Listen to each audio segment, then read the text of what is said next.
I never really felt like there were different styles. I feel like I was misled a little bit in college. It was like, okay, we have this legit orchestral style of drumming where everything is closed and you're going to play turned over, and we want this match. We want right hand and left hand to sound the same.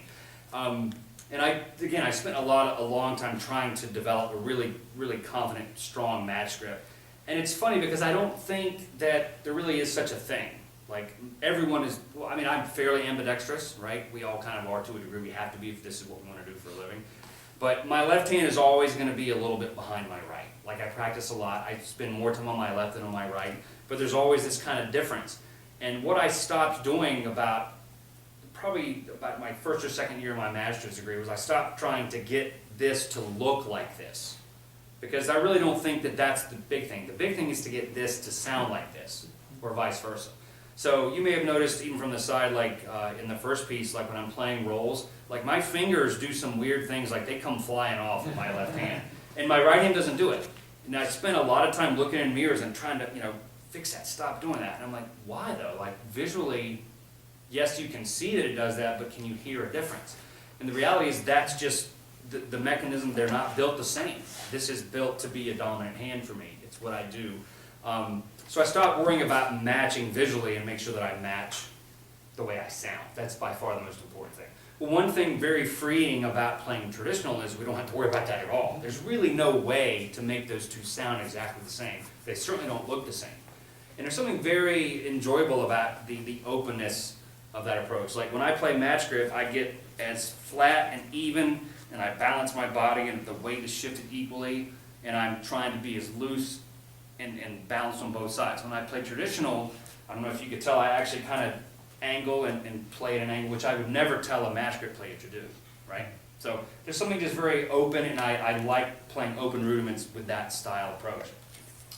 Something I will tell you, if you're right-handed, left-handed, whatever you are, one of the really simple ways you can do on a daily basis to strengthen that hand has nothing to do with the practice room.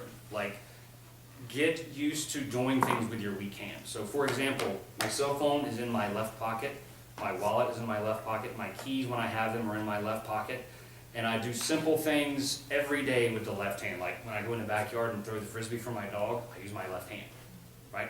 Feels a little weird, but my left hand, I'm telling you, it makes a difference. Like when I grab a soda or a coffee, I use my left hand. You're not going to notice after 24 hours that it makes a difference. But the simple things, like everybody sort of feels like their weak hand kind of has palsy a little bit, But there are ways that don't even involve all the anxiety of the practice room. Come on, you know what I mean? Like, who was talking about punching through the, was that you? Yeah. Like, I mean, I felt like doing that. I felt so frustrated at the weakness, no matter how much I worked on it. And it was really the simple stuff that I could do on a daily basis. So seriously consider doing that. If you feel like that's a weak part of your playing, there's ways that, since, I feel like vocalists always have a blessing and a curse because their instrument is always with them, so they probably always feel like they should be practicing, right? But for us, obviously that's not the case so often. Even when we want to play snare drum, like maybe we're in our dorm room or we're in our apartment, you just can't do it, right? It's a volume issue. So it's just ways when you're away from the practice room to build strength on an everyday basis. You'd really be surprised over time how much impact that can have. So seriously consider doing that. All right, good. Questions about rudimental drumming, that style? Yes, sir. Can you talk a little bit about your process of developing the same sound in both hands? Yes. The book Stick Control is super useful. In fact, I have a little whole section where I talk about ambidexterity. A really great thing is take a really simple etude, for example, like number 1 out of Cerrone, the first Cerrone etude.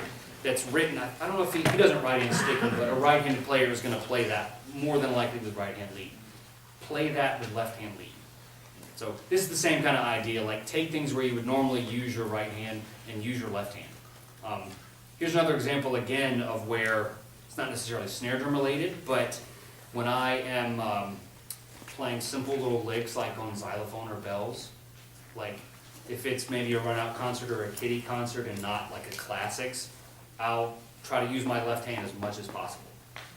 I'm not to the detriment of, I'm not going to do it if I sound bad, but like just simple little ways are in rehearsal, like use that hand, kind of reinforcing what I said before. So that's a really good thing. I would say playing rudimental stuff, honestly, is one of the best ways in the world for ambidexterity, because there's sticking in there, and most of the time there's not really a dominant hand. Like, and Pratt, if you play 2 or 3 of his solos, by the time you get through the second or third one, you will have probably used the left hand almost as much as the right. So, and slow them down, honestly, and don't try to force it. Anytime you start to feel yourself having to lock up and work hard, and you feel it tensing up, then something you're doing isn't working, and you need to make an adjustment to that. Most of the time, that means slow things down, right?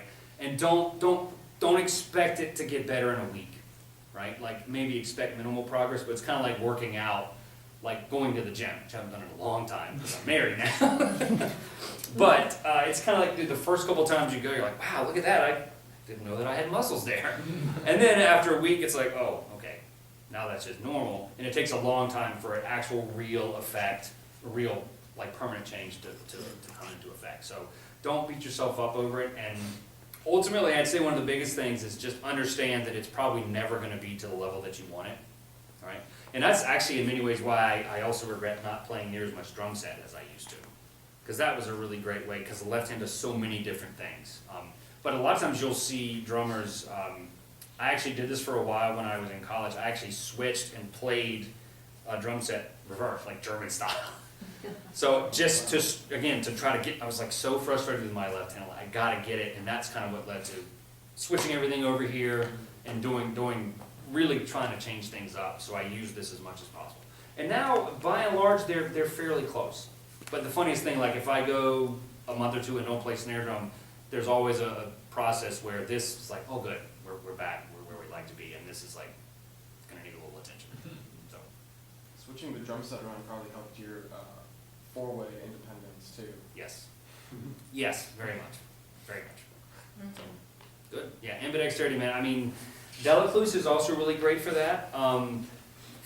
Just find ways to do things that are uncomfortable. Like, if I'm playing Delacluse in a pressure situation, I've got a sticking down that's going to use a lot more right hand than left, because I know it's going to work and I can count on it.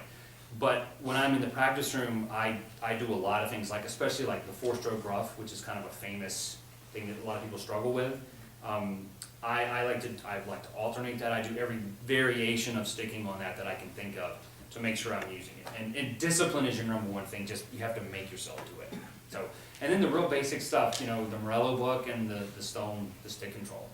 You know, those first 3 pages of stick control, those were my best friend and my worst enemy for a very long time. But even those, right, they're kind of equally balanced based on right hand dominant versus left hand dominant. So I have the ones starred that use the left hand the most. Yeah. And if I'm playing all 3 pages as a warm-up, I'll do 4 repetitions of the left hand version versus 1 or 2 for the right hand version. Does that make sense? Yeah. So, and again, switch that if you're right-handed or left-handed.